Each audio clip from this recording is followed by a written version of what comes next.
They said she was a fool to refuse the richest man in the territory. They said winter would break her spirit, that pride was a poor companion in the cold, that a woman alone had no choice but to bend. They were wrong about Ayanna Redfeather. They did not know what lived in her spine, what fire her mother had passed down through blood and bone, what promises she had made to herself in the dark. Snow fell thick over the Arizona high country that January morning in 1883. It came down in sheets white and relentless, burying the world under silence. The kind of snow that made men think twice about leaving their fires, the kind that turned every journey into a gamble. Ayanna stood on the porch of her father's cabin at the edge of Fort Apache Reservation, a Winchester rifle cradled in her arms. Her breath came out in clouds. Her dark braid hung heavy down her back, dusted white at the ends. She wore her mother's deerskin coat over a simple wool dress, moccasins lined with rabbit fur, and the look of a woman who had stopped asking the world for mercy. Hoofbeats cut through the morning quiet, heavy, deliberate, the rhythm of a man who believed the land already belonged to him. Clayton Vance rode out of the white like something conjured from smoke. Black gelding, fine saddle, wool coat that cost more than most men earned in a year. He was 42 years old and handsome in the way that fooled people until they looked at his eyes, cold eyes, empty eyes, the eyes of a man who had spent his whole life taking what he wanted and never once felt the sting of consequence. He stopped his horse 20 feet from the porch, close enough to speak, not close enough for the rifle to matter yet. "Morning, Miss Redfeather," he said, voice smooth as butter on warm bread. "Fine day for a conversation." Ayanna did not lower the rifle. "State your business, Mr. Vance." He smiled, that predator smile that made her skin crawl. "You know my business. $425, due in 48 hours. Your father signed the note. I hold the paper." "We will find the money. Will you—" He shifted in his saddle, leather creaking. "You sold the horses, sold the furs, sold everything worth selling. What's left? This cabin, this land." He looked around theatrical, making a show of it. "Reservation land. Can't sell what you don't own." "We will find a way." Vance's smile faded. Something harder took its place. "There is a way, Ayanna. I've told you. Marry me. Debt disappears. Your father spends his last days warm and fed instead of in a territorial prison. You get a big house, respectability, security, everything a woman could want." The wind picked up. Snow swirled between them like static. "I would rather freeze to death in a snowbank than share your bed, Mr. Vance." For just a moment the mask slipped. She saw the rage underneath, the violence, the kind of anger that came from a man unused to hearing the word no. "Pride," he said, voice turning to ice. "That is all you have left. Pride and a dying father in a cabin that will be mine in 2 days anyway. When you are standing out here with nothing, you will remember this conversation different." He turned his horse, paused, looked back over his shoulder. 48 hours, Ayanna. Then the law comes, and the law listens to men with money. He rode away into the trees. The sound of hoofbeats faded. The snow kept falling. Ayanna lowered the rifle. Her hands were shaking, not from cold, from rage she could not afford to feel. Inside, her father called her name, Thomas Redfeather, 58 years old and dying by inches. Once he had been a strong man, a trader who moved between the white world and the Apache with respect from both. Now he was bones wrapped in skin, fighting a cough that sounded like tearing cloth. She went inside. The cabin was small, one room, a narrow bed where her father lay, a table, a stove that ate wood faster than she could chop it, books on a shelf, her mother's medicine bag hanging from a peg, a photograph of parents she barely remembered as whole. "I heard," Thomas said. His voice was thin as paper. "Every word." Ayanna knelt beside his bed. "Do not worry, father. I will handle this." "How?" He reached for her hand. His fingers felt like bird bones. "There is no money, there is no time. There is only Vance circling like a vulture. There is always a way." "Ayanna," he squeezed her hand. "Promise me something. Promise you will not marry that man. Not for me, not for this cabin, not for any reason. There is darkness in him. Your mother would never forgive me if I let you sacrifice yourself to something like that." She met his eyes, saw the fear there, not of death, of leaving her alone and vulnerable in a world that gave women few choices. "I promise, father, I will never marry Clayton Vance." He breathed out, relieved. "Good girl. You are your mother's daughter, strong, smart. You will find another way." But as she sat there, holding his hand, watching snow pile against the window, Ayanna could not see what that other way might be.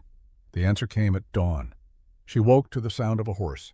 Different from Vance's aggressive approach, this was careful, respectful. The rider of someone who understood that showing up unannounced at a stranger's door in winter could get you shot. Ayanna grabbed the rifle and stepped outside. The snow had stopped. The world was white and clean and brutally cold. A man sat on a bay horse at the edge of the clearing, tall in the saddle, patched coat covered in frost, hat pulled low. He raised one gloved hand, palm out, the universal gesture of peace. "Morning, Miss Redfeather," he called. His voice was low. "Even," the voice of a man who chose his words carefully. "Name is James Thornton. Most folks call me Jim. I rode down from Copper Creek Valley. I would like to talk to you about a proposition. I will stay right here until you say otherwise." Ayanna kept the rifle ready. "Talk. I run cattle up in the high country. Good land. Hidden Valley near Mogollon Rim. Big operation. I am a widower. My wife Rebecca died 4 years ago when our youngest was born. She left me with 3 daughters and a house that has not sounded right since." He paused. "Let that settle. I have hired 7 housekeepers. Every one of them left. My girls are not easy. They are hurting, and they show it in hard ways. I need someone with steel in her spine, someone who will not run when things get difficult. I heard about you, about what you told Clayton Vance, about how you are caring for your father, about how you know both worlds, white and Apache, about how you do not break." Ayanna felt her heart start to beat faster. "What are you proposing?" Jim reached into his coat, slow and deliberate, and held up a folded paper. $500, cash. A bank draft you can take to town today. Enough to pay your father's debt and have some left over. It is yours no matter what happens next. In return, I am asking you to marry me. Not for love, not for anything but necessity. A legal arrangement. You come to my valley. You help raise my daughters. If you decide later you want to leave, you walk away. The money stays yours." The wind cut across the clearing. Ayanna's mind raced. "Why me? Because my girls need to learn that the world is bigger than their grief. Because my youngest daughter needs a woman's care, and my oldest needs to see strength in something other than hate. Because I am raising them alone, and I am failing." There was honesty in that, raw and uncomfortable. "And what do I get besides money? Your own room, your own space. A partnership, not ownership. I will not touch you unless you ask. You will have a say in how the house runs, how the girls are raised, how the ranch operates. You will be a partner-in-law, and in fact, you do not know me. I know enough. I know you stand up to men like Vance. I know you care for your father when most people would have given up. I know you survive. That is more than I have seen from anyone else." Ayanna lowered the rifle slightly. "I need to talk to my father. Take your time. I will wait." She went inside. Thomas was awake, propped against the wall, listening. His eyes were bright with fever and something else. Hope, maybe, or resignation.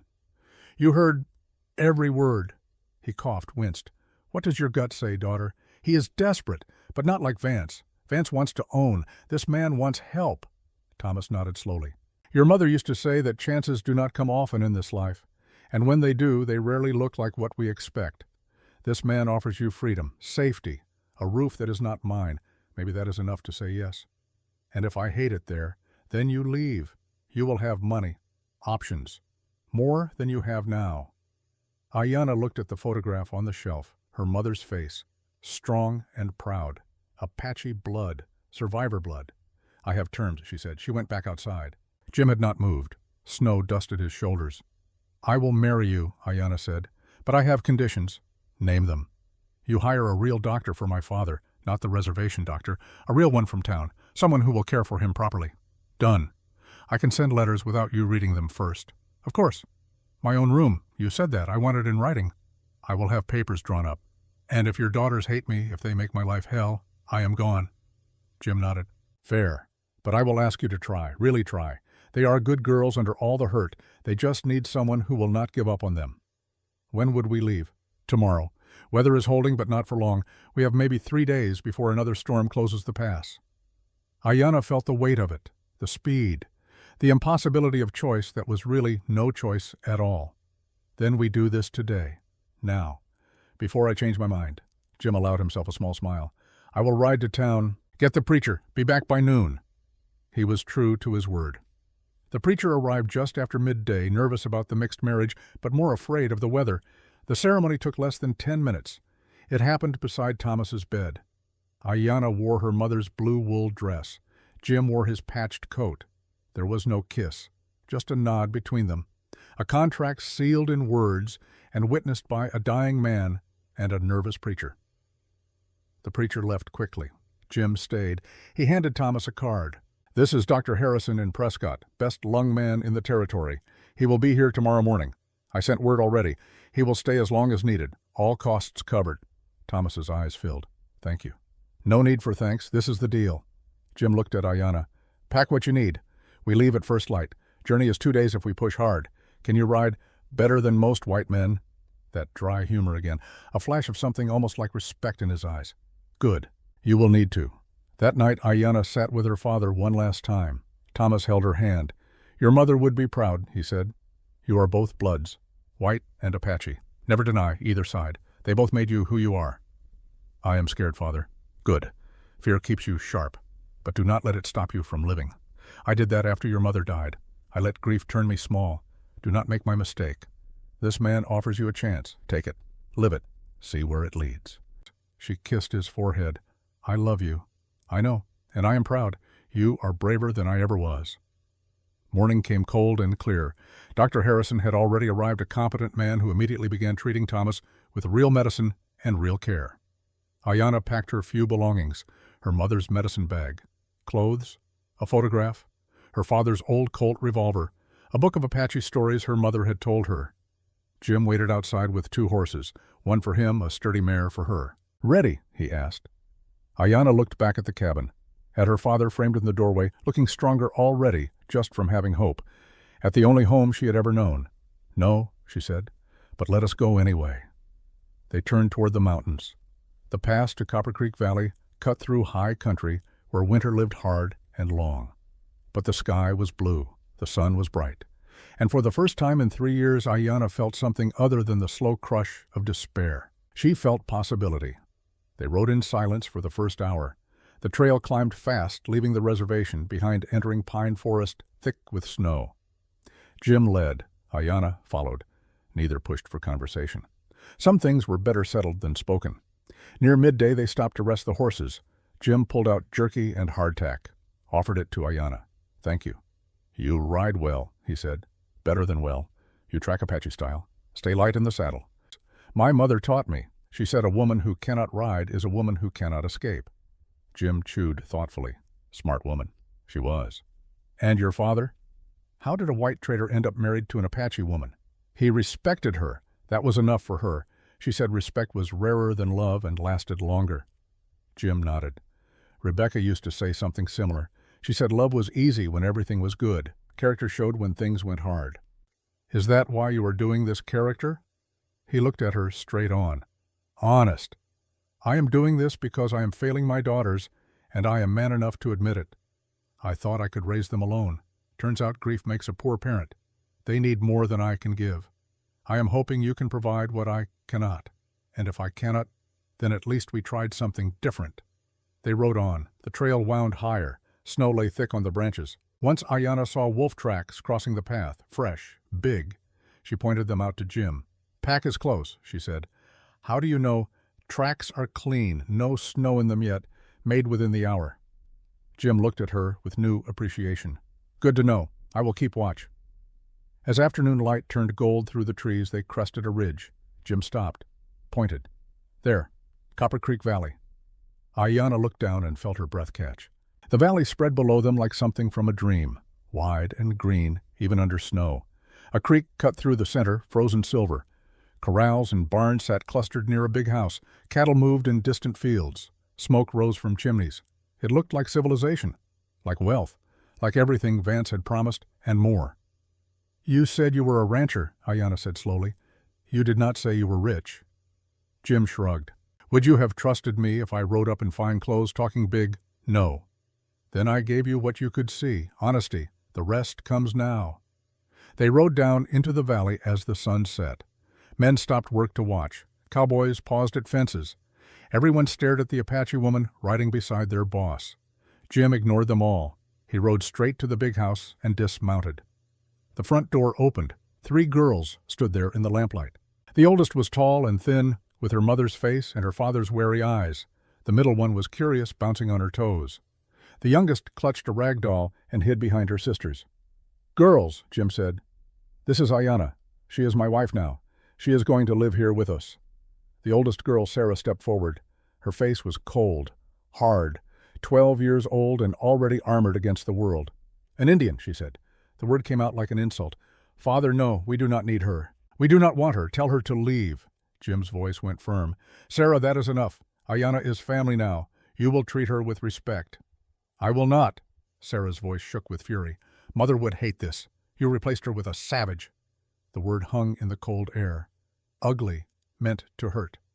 Ayanna felt every eye on her, felt the weight of being judged for her blood, for her mother's people, for everything she could not change and would not apologize for.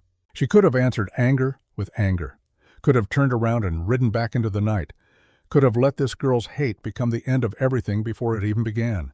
Instead, she knelt down, eye level with the youngest girl, June, who peeked out from behind Emma's skirt. Ayanna began to sing, soft, low, an Apache lullaby her mother used to sing. The words were old. The melody was older. It spoke of stars and safety and the promise that morning always came after dark. June's eyes went wide. She stopped hiding, took one small step forward. Ayanna finished the song, smiled gently. "Hello, June. I am Ayanna. I am not here to replace your mother. No one can do that. I am just here to help, if you will let me." June looked at her father. Jim nodded. The little girl took another step, reached out, touched Ayanna's braid with one small hand. "Pretty," June whispered. "Thank you. Your father says you like horses. Maybe tomorrow you can show me yours." June nodded, still wary, but no longer afraid. Emma, the middle daughter, spoke up. "Can you really track like Father said? Can you find things in the woods?" "Yes, even in winter. Especially in winter. Snow shows everything if you know how to look." Emma's face lit up. "Will you teach me? If you want to learn." Sarah made a disgusted sound and turned away, went back inside, slammed a door somewhere deep in the house. Jim sighed. "That went better than I expected." Ayanna stood. "She will come around or she will not. Either way, I'm here now. We will see what tomorrow brings." That night, alone in her room, Ayanna unpacked her few things, hung her mother's medicine bag on a peg, set the photograph on the small table, loaded her father's Colt, and placed it within reach. Through the wall she heard crying. Sarah, trying to stay quiet and failing. Ayanna did not go to her. Some grief needed space.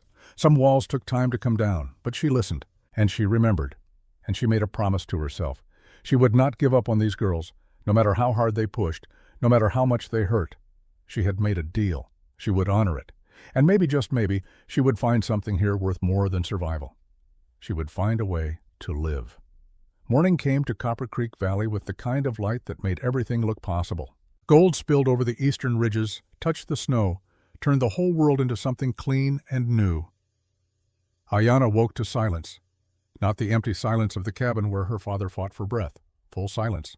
The kind that came from a house holding people who were all still deciding what to think of each other.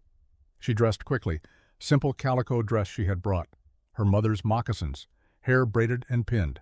When she looked in the small mirror, she saw both sides of her blood staring back, her father's gray eyes, her mother's high cheekbones, the face of someone who would never fully belong to either world and had learned to live in the space between. The kitchen was empty when she came down, fire already going in the stove, coffee made. Someone had been up early. Ayanna poured a cup and stood at the window, looking out at the valley in daylight. It was bigger than she had realized. The main house sat on a rise. Below stretched corrals, 3 barns, bunkhouse, smokehouse equipment sheds. Beyond that, pastures ran for what looked like miles. Cattle moved like dark spots against white. Men on horses rode the fence lines. This was not a ranch. This was an empire. "You're up early?" Ayanna turned. Jim stood in the doorway, hat in hand, already dressed for work. He looked tired, the kind of tired that came from years of not sleeping right. "Habit?" she said. "My father needed care through the night." Jim nodded, poured his own coffee. "The girls will be down soon. Emma first. She is always hungry. Then June. Sarah last. She likes to make people wait." "And you?" "What is your pattern?" "Up before dawn. Work until dark. Fall into bed. Wake up and do it again." He paused. "Has been that way since Rebecca died. Not much room for anything else." "That is not living. That is surviving." "Yes." Simple acknowledgement. No defense. "I know." They drank coffee in companionable quiet. Outside a rooster crowed. Horses whinnied in the barn. The valley was waking up. "I want to be clear about something," Jim said. "The men know you are my wife. They know you have authority here. But some of them are going to test you. Some of them have opinions about Apache, about mixed blood, about women in general. I will back you if there is trouble. but I cannot be everywhere at once. I do not need you to fight my battles. I know, but I am saying you do not have to fight them alone either. Footsteps thundered on the stairs. Emma burst into the kitchen like a small tornado. Blonde braids flying, eyes bright with the kind of energy that only 8-year-olds possessed before sunrise. "Is it true?" she demanded, looking at Ayanna. "Did you really track a wolf yesterday? Father said you saw the prints and knew how old they were and everything." Ayanna smiled. "It is true. It is. Will you teach me? Please, I have been asking Father for years, but he says I am too young. But I am not too young. I am very responsible, and I promise I will listen to everything you say and not wander off or get lost or anything." "Emma, breathe," Jim said, but there was affection in his voice. "I will teach you," Ayanna said. "But first you eat breakfast. Tracking requires strength. Cannot learn on an empty stomach." Emma's face lit up like Christmas morning. She grabbed bread from the counter and started eating, immediately, bouncing on her toes the whole time. June appeared next, quieter, clutching her doll. She looked at Ayanna with those huge blue eyes that seemed to see straight through to the truth of things. "Good morning, June," Ayanna said gently. June did not answer, just climbed into her father's lap and buried her face in his shirt. "She is shy in the mornings," Jim explained. "That is fine. We all need time to wake up." Sarah came down last. She moved like she was walking through enemy territory, eyes hard, shoulders set. She took one look at Ayanna, grabbed an apple from the bowl, and headed straight for the door. "Sarah," Jim called, "you will eat properly, at the table. Not hungry." That was not a request. Sarah stopped, turned. The look she gave her father could have stripped paint, but she came back, sat down, bit into the apple with enough force to make a point. The silence was thick enough to cut. Emma, bless her, filled it with chatter about the horses, the new calves, the fox she saw last week near the creek. June gradually warmed up, adding small details here and there. Sarah said nothing, just ate her apple and stared at the table like it had personally offended her. When breakfast finished, Jim stood. "I have work. Emma, you help with dishes. June, you can play in the parlor but stay where we can see you. Sarah, I need you to check the chickens and gather eggs." "Why can't she do it?" Sarah jerked her chin at Ayanna. "She is the wife. She should do wife things." Jim's voice went quiet, dangerous. "Sarah Elizabeth Thornton, you will show respect or you will spend the day mucking stalls instead. Your choice." Sarah's face flushed. She stood up fast, chair scraping loud on the wood floor, grabbed a basket, and stomped out the back door. Jim sighed, rubbed his face. "I am sorry. She is not usually this bad." "Yes, she is," Emma said cheerfully. "She has been mean since Mother died. She is just usually better at hiding it." "Emma." "What?" "It is true. Sarah hates everyone now, especially new people. She made the last housekeeper cry 3 times before she quit." Jim looked at Ayanna. "I know this is not what you signed up for. I signed up to help raise your daughters. This is part of it. She is allowed to be angry. Her mother died. Her world broke. Anger is easier than grief." Something shifted in Jim's expression. Recognition, maybe, or relief that someone finally understood. "I need to get to work," he said. "Will you be all right here?" "I will be fine. Go, your cattle need you." He nodded, touched the brim of his hat, left. Ayanna looked at Emma. "You wanted to learn tracking. Get your coat. We start now." They walked out into the valley, just the two of them. The snow was perfect for reading, fresh enough to hold details, old enough to have stories written in it. Ayanna knelt beside a set of tracks near the barn. "What do you see?" Emma studied them carefully. "Rabbit? Good. What else? It was hopping. How do you know? The prints are in pairs, and there are longer marks behind like it was pushing off." Ayanna smiled. "Very good. Now look closer. See how deep the front prints are compared to the back." Emma leaned in. "The back ones are deeper, which means it was running away from something." "Exactly. See here." Ayanna pointed to another set of tracks larger with claw marks. "Fox? Hunting. The rabbit ran, made it to the woodpile. See how the tracks stop? It hid, or the fox caught it. Either way, the tracks tell us what happened. Every animal leaves a story. You just have to learn how to read." They spent an hour walking the property. Ayanna showed Emma deer tracks, coyote tracks, the scrape marks where a bear had tested the barn door in the fall. Emma soaked it up like dry ground, soaked rain, asked questions, made guesses, laughed when she was wrong, and beamed when she was right. When they came back, June was waiting on the porch. "Can I come next time?" she asked, so quiet Ayanna almost missed it. "Of course. Tomorrow we will all 3 go." June smiled, actually smiled. It transformed her whole face. Sarah was not at lunch. Ayanna found her in the barn brushing a horse with more force than necessary. "Your father said to come eat." "Not hungry." "That seems to be your answer for everything." Sarah turned, eyes blazing. "What do you want from me? You want me to pretend you are my mother? You want me to like you?" "It is not going to happen. You are here because my father is desperate and you needed money. That is all this is. A business deal. So stop trying to act like you care." Ayanna leaned against the stall door. "You are right. This started as a business deal. But caring is not something you can fake. Either you do or you do not. And despite what you think, I do care what happens to you and your sisters.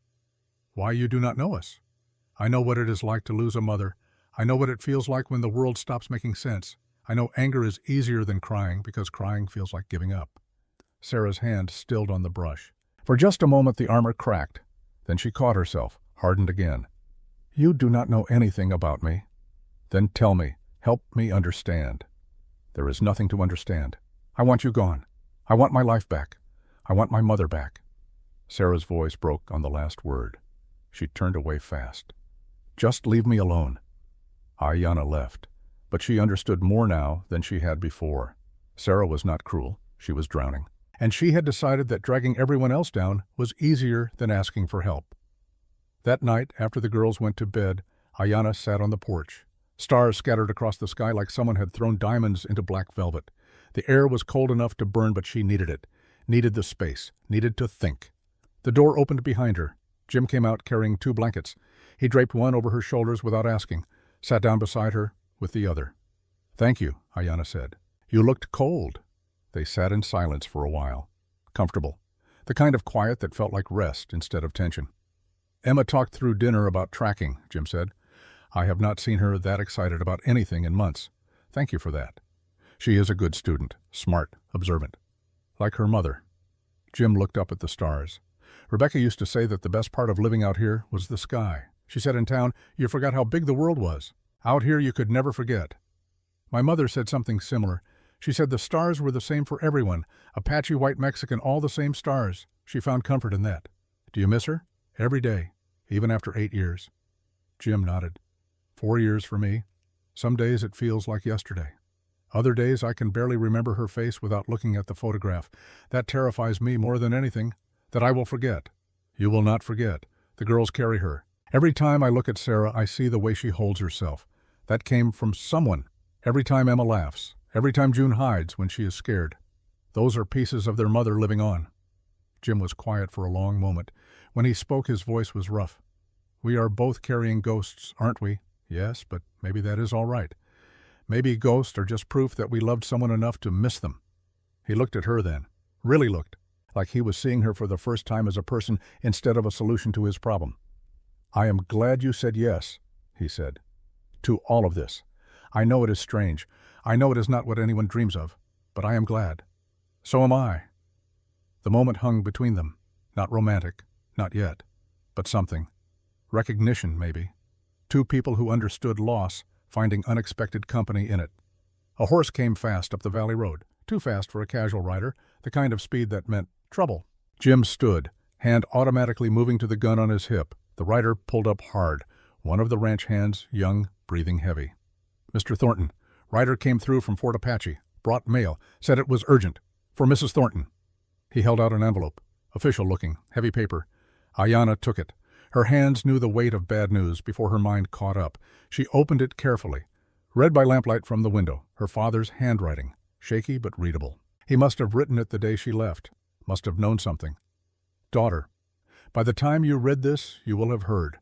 Clayton Vance has filed a claim with the territorial court. He says the land your mother's people used for sacred sites belongs to the government, and he has purchased mineral rights. He says there is copper in the hills. Maybe silver. He wants to strip it bare. The only thing stopping him is an old treaty document your mother gave me before she died. It proves the Apache have legal claim. The document is hidden at the sacred spring. You know the place. Only you can retrieve it. Go carefully. Vance will not stop until he has what he wants. I am proud of you. I always have been. Your father." Ayanna read it twice, then once more, to be sure. Jim watched her face. "What is it?" "Vance. He is not done. He filed a claim on Apache land. Says he bought mineral rights, wants to mine sacred sites. The only proof that stops him is a treaty document my mother hid years ago. My father says I am the only one who knows where it is. Where? A sacred spring. Half a day's ride from the reservation. How long to get there and back? 3 days, maybe 4 if the weather turns. Jim's jaw tightened. I will go with you. We leave at dawn. No. Ayanna folded the letter carefully. Your daughters need you here, especially now, especially Sarah. I can do this alone. It is not safe. If Vance knows about the document, he will have men watching. I know Apache trails he does not. I can move faster alone. And if there is trouble, one person can hide easier than 2. Jim looked like he wanted to argue, looked like he wanted to insist, but he saw the set of her shoulders, the determination in her eyes. At least take one of my men, someone who can watch your back. No, I go alone. This is my blood, my people, my fight. You are my wife now. Your fights are my fights. On paper, Ayanna said gently, but in reality we barely know each other. You have your responsibilities here. I have mine there. This is what I agreed to. Partnership, not possession. Trust me to handle this. He did not like it. That much was clear. But he nodded slowly. 3 days. If you are not back in 3 days, I am coming after you. Fair. And you take supplies. A good horse, food, extra ammunition. I will take what I need. They stood there in the cold, 2 people bound by contract, trying to figure out what that meant in practice, trying to decide how much to care when caring had not been part of the original deal. The girls will worry, Jim said finally, especially Emma. She just started to trust you. Then tell them the truth. Tell them I have family business that needs handling. Tell them I will be back. And mean it when you say it, because I will keep that promise. I believe you. Ayanna went inside to pack.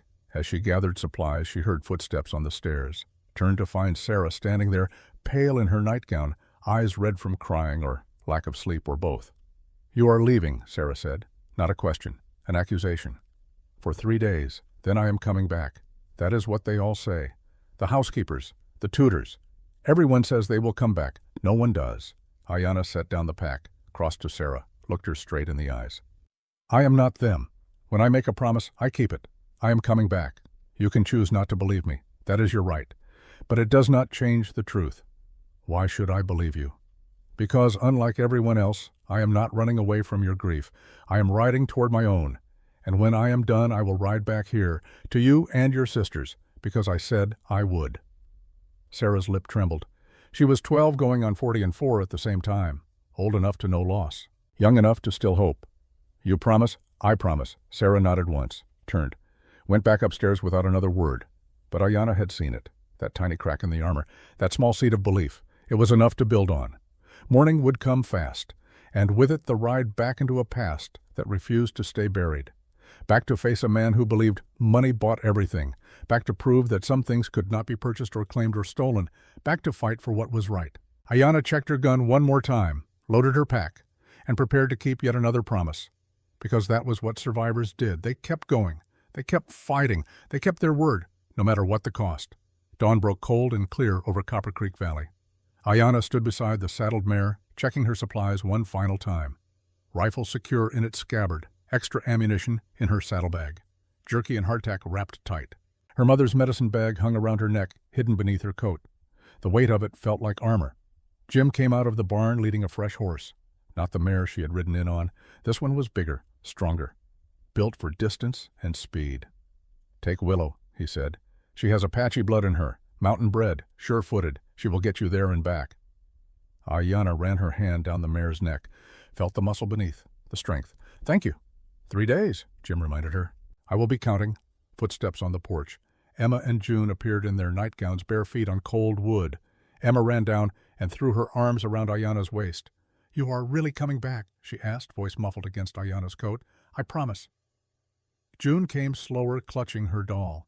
She reached up and Ayanna knelt down. The little girl pressed something into her hand. A small carved horse, worn smooth from being held. For luck, June whispered. Mama gave it to me. It always brings me home. Ayanna's throat tightened. I will keep it safe, and I will bring it back to you. Sarah stood in the doorway, did not come down, did not wave, just watched with those hard, searching eyes. Testing, always testing. Ayanna met her gaze, nodded once. A promise kept without words. Then she mounted Willow and rode out of the valley as the sun climbed over the eastern peaks. The journey back felt different than the journey out. 3 days ago, she had been running toward uncertainty. Now she was riding toward the only home she had ever known, and it felt like returning to a grave she was not ready to visit. The trail wound through high country where pine trees stood like dark sentinels against white snow. Ayanna rode steady, keeping Willow at a pace that 8 miles without burning her out. The mare was everything Jim promised: strong, smart. She picked her way over ice and rock like she had been born to these mountains. By midday, Ayanna was deep into Apache territory. The land changed here, felt different. The air itself seemed to remember her mother's people, seemed to whisper in a language older than English, older than Spanish, old as the stones themselves. She stopped at a stream to water Willow and eat. While the horse drank, Ayanna knelt by the water and let memory wash over her. Her mother, Morning Star, teaching her to read tracks in mud, teaching her which plants healed and which killed, teaching her that being both Apache and white was not a curse, but a gift. 2 ways of seeing, 2 ways of surviving. You will need both, daughter, Morning Star had said. The white world will not fully accept you because of your Apache blood. The Apache world will not fully trust you because of your white blood. So you must become strong enough to walk alone. That animal's sense of danger that lived in the spine. 2 horses tied outside the cabin, not Dr. Harrison's mare. These were ranch horses, well-fed, expensive tack, the kind of horses that belonged to men with money, Vance's men. Ayanna slid off Willow quietly, tied her in the trees, drew her rifle, and moved through the shadows like her mother had taught her. Silent, invisible, Apache skills that white men never learned because they never had to hide. She could hear voices inside. One she recognized, Dr. Harrison, calm and professional. The other was harder, unfamiliar, demanding. Ayanna circled to the window, peered in through a gap in the curtain. Her father lay in bed, propped up, looking better than he had in months. Dr. Harrison had done good work. But standing over him was a man Ayanna did not know. Tall, hard-faced, gun on his hip, one of Vance's hired men. I am asking nicely, old man, the stranger said. Where is the treaty document? Vance knows your wife had it, knows she gave it to you. We can do this easy, or we can do it hard. Thomas's voice was weak but steady. I do not know what you are talking about. Wrong answer. The man's hand moved toward his gun. Dr. Harrison stepped between them. That is enough. This man is my patient. You have no authority here. I have all the authority I need. The hired man pulled a paper from his coat. Court order. Says I can search the premises for stolen government documents. Says anyone interfering can be arrested for obstruction. That document was not stolen. It was given to my wife by her people. It proves their legal claim to the land. Your wife was a squaw. Squaws do not have legal claims. Now tell me where it is, or things get ugly. Thomas started to speak, started to say something defiant. Then his eyes caught movement at the window, caught Ayanna's face in the gap. He understood in an instant. The sacred spring, he said quietly. She hid it at the sacred spring, 3 hours north, near the red rocks. The hired man smiled. See, that was not so hard. You just earned yourself a peaceful afternoon. He turned to leave, paused at the door. Vance says thank you for your cooperation. And if you are thinking about warning anyone, do not. We have men watching the roads. Your daughter rides back here. We will know. They left. Hoofbeats faded into distance. Ayanna slipped inside through the back door. Thomas's eyes lit up when he saw her. Daughter, I hoped you would come. I got your letter. She crossed to his bed, knelt beside it. Father, you look so much better. Dr. Harrison is a miracle worker.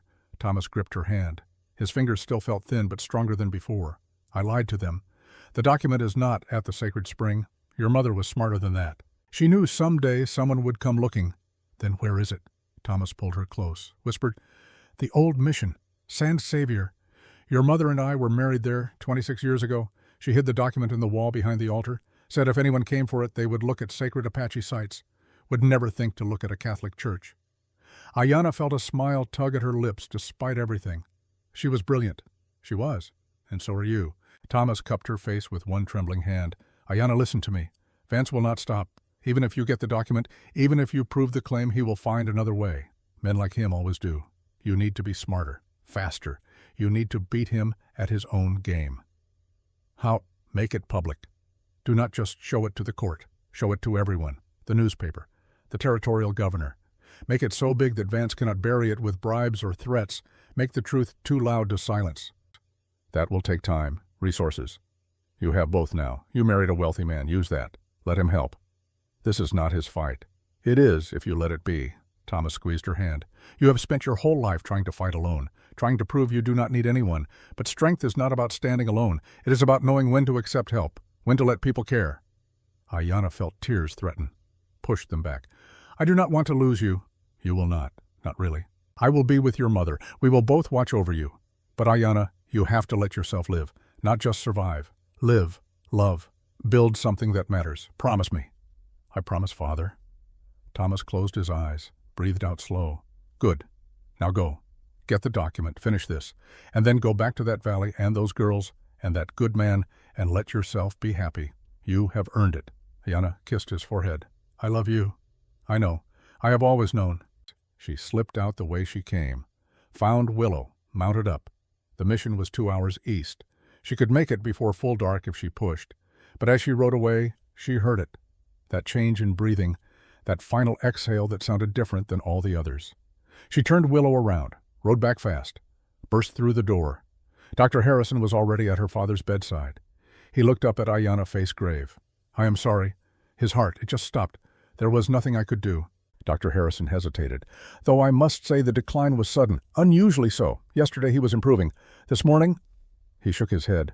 Perhaps the stress, or perhaps something else. I cannot say for certain without a proper examination. Ayanna stood frozen. The world tilted sideways. She had known this was coming, had known for 3 years. But knowing and experiencing were two different animals entirely. She crossed to the bed, sat down, took her father's still warm hand. Thank you, she whispered, for everything, for loving Mama, for accepting me, for teaching me to be strong, for letting me go. The door opened. Red Sky Walker entered, silent as smoke. The old Apache elder had known somehow, had felt death move through the world and come to honor it. He began to sing, low, rhythmic, the death song of Morning Star's people. The words spoke of spirits returning to the earth, of journeys ending and beginning, of love that lasted beyond the final breath. Dr. Harrison stepped back, gave them space. This was Apache ceremony. White medicine had done all it could. Now it was time for something older. Red Sky Walker finished the song, placed sage in Thomas's hands, spoke words in the old language that Ayanna barely remembered but felt in her bones. Then he looked at her, those ancient eyes that had seen more than most men would in 3 lifetimes. He is free now, Red Sky Walker said, and so are you. Do not waste the gift he gave you. Do not let his death be for nothing. Fight, win, live. I will. The document, Sand Savior Mission, hidden behind the altar. Red Sky Walker nodded. I will gather witnesses, respected men from both worlds. When you bring the document, we will make it official, legal, unquestionable. Vance has men watching. Let them watch.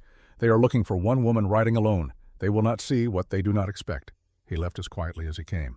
Dr. Harrison helped Ayanna prepare her father's body. When it was done, she stood on the porch and looked at the setting sun. 2 hours to the mission. Get the document. Ride back to the valley. 3 days total. She had made a promise. But first she had to survive what came next. The mission rose out of the desert like a white ghost. San Xavier del Bac, the white dove of the desert. Built by Spanish missionaries 100 years ago and still standing, still beautiful, still holding secrets. Ayanna dismounted in the shadows. The mission was empty this time of day. Evening mass was hours away.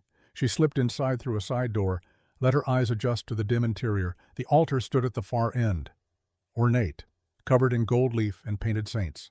Behind it the wall showed cracks from age and weather.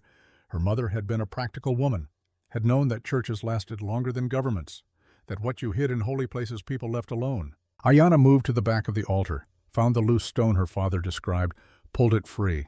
Inside, wrapped in oiled cloth, was a leather document case. She opened it carefully. Inside was the treaty, signed by territorial governor, Apache chiefs, and Thomas Redfeather as witness. It guaranteed the Apache people rights to sacred sites in perpetuity. Cannot be sold, cannot be seized, cannot be mined. Legal, binding. Exactly what Vance wanted buried. Ayanna tucked it inside her coat. Turned to leave, froze.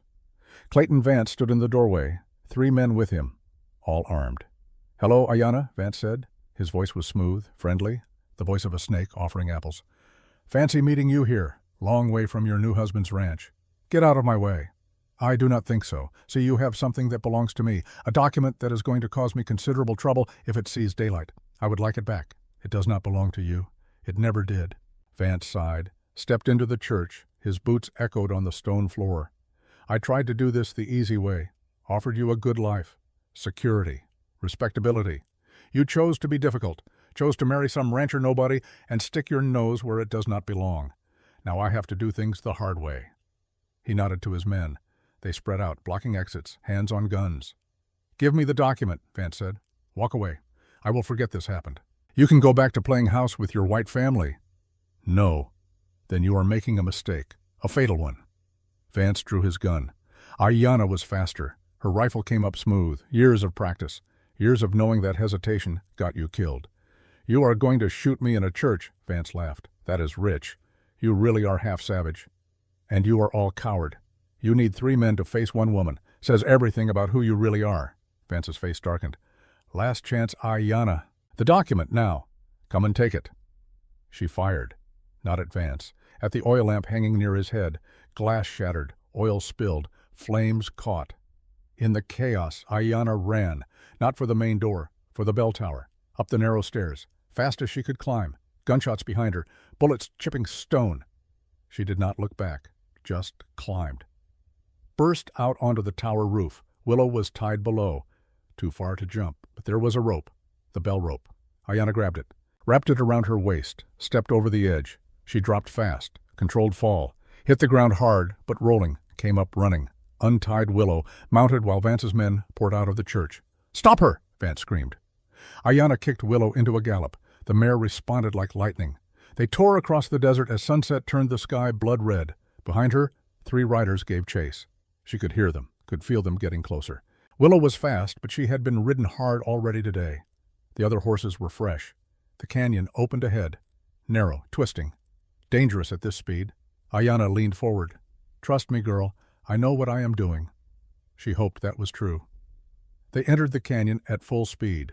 Walls rose on either side. The path narrowed to barely wide enough for a horse. Rocks jutted out at head height. One wrong move, and she was dead. But Ayanna had ridden these canyons as a child. Knew every turn, every obstacle. She guided Willow through with inches to spare. Behind her, one of the riders was not so lucky.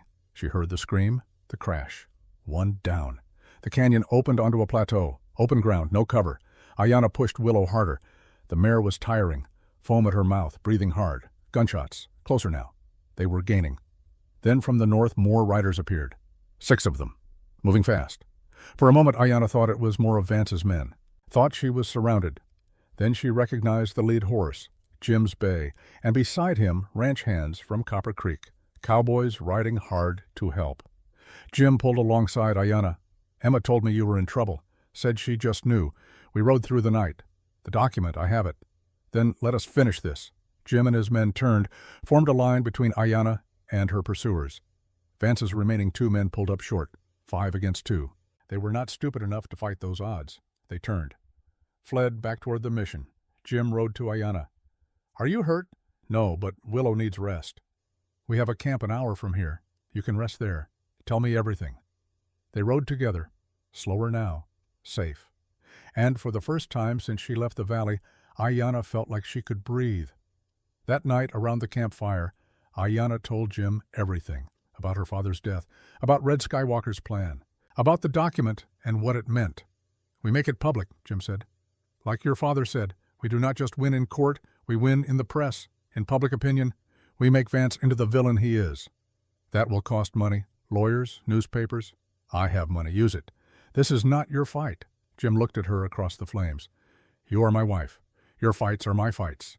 And even if you were not, this would still be the right thing to do. So let me help. Let me be part of this. Ayanna nodded slowly. All right, partners. Partners. They rode back to Copper Creek Valley the next day. When they crested the ridge and looked down at the ranch, something had changed. Ayanna felt it. This place looked different now.